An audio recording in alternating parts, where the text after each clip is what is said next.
It was supposed to be a relaxing winter getaway mother and daughter bonding trip to the snowy slopes of Colorado. Rachel Dawson, a 34-year-old single mom, and her 10-year-old daughter Lily had planned the weekend for months. Friends described them as inseparable, with a love for the outdoors and a special connection that lit up any room.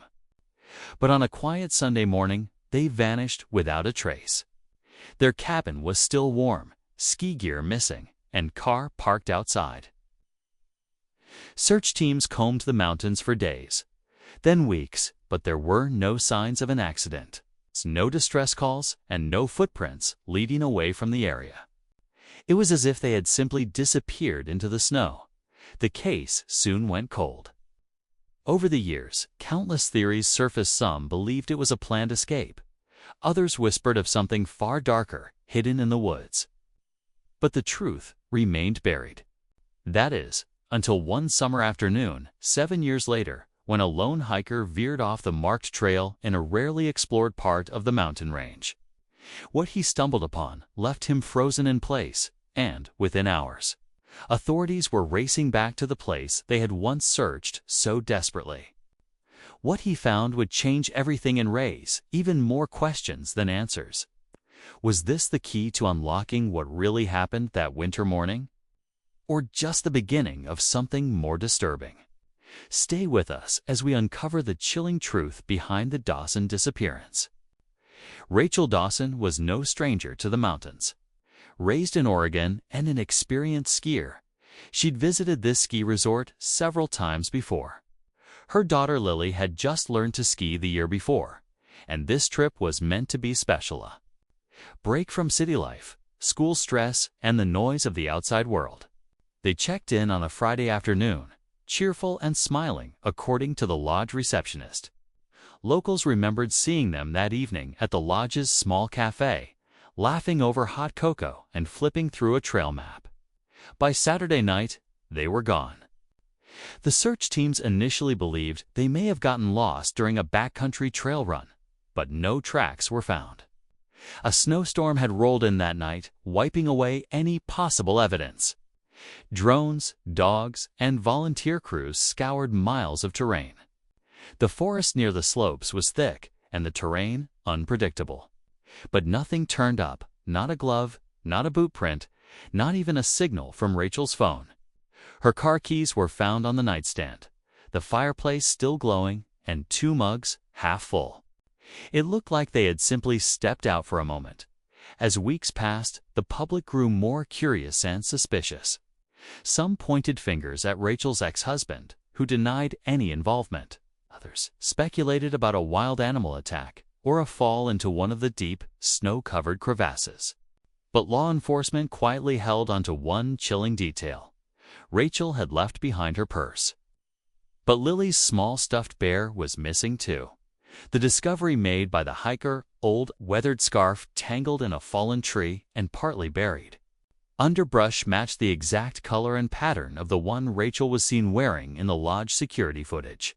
Not far from it, the man noticed something even stranger: an old thermos. Rusted but intact, with a faded sticker of a cartoon bear. Lily's favorite. When search and rescue returned to the spot, they marked off the area, stunned that such key items had gone unnoticed for so long.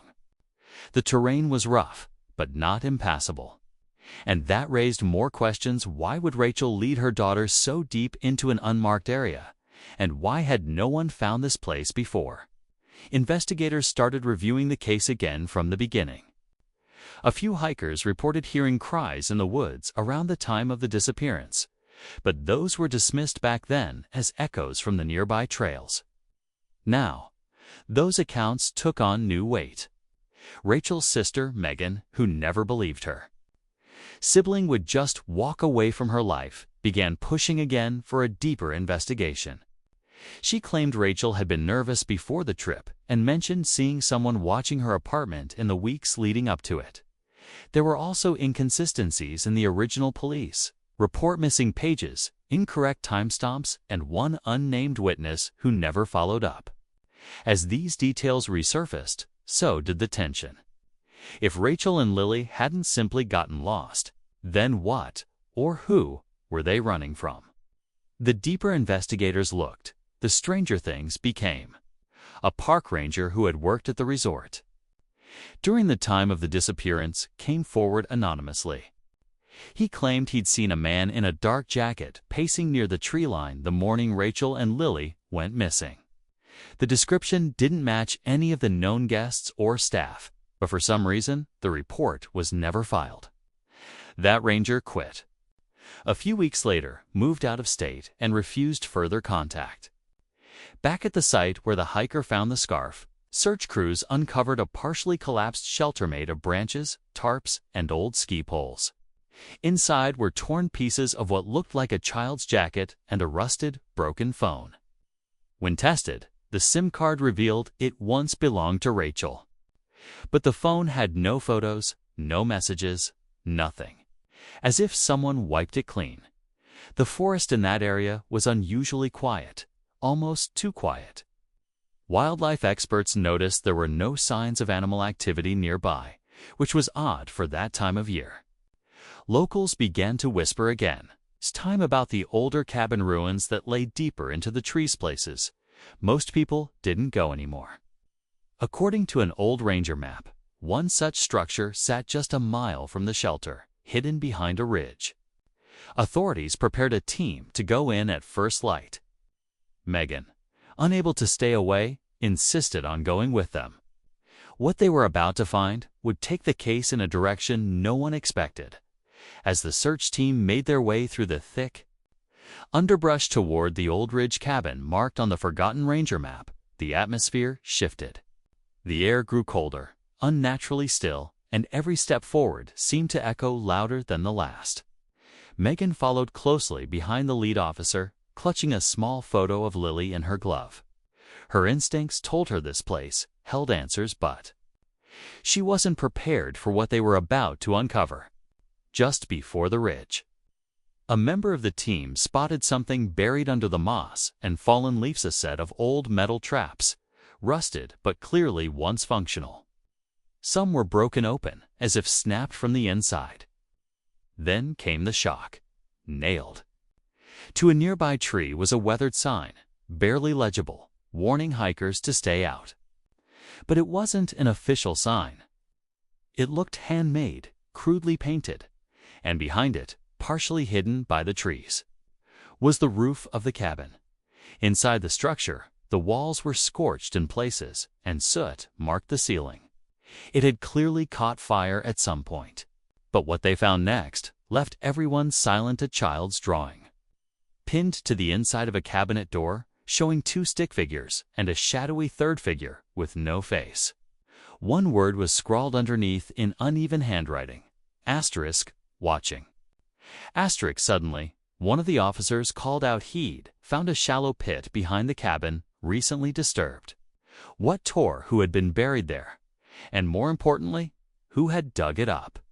The shallow pit behind the cabin was carefully dug. Up and inside, they found what no one was ready for: a small metal box wrapped in plastic. Inside the box were Rachel's missing ID, Lily's birth certificate, and a hand-drawn map marked with a path leading even deeper into the woods. But the most chilling item was a small audio recorder, its battery long dead.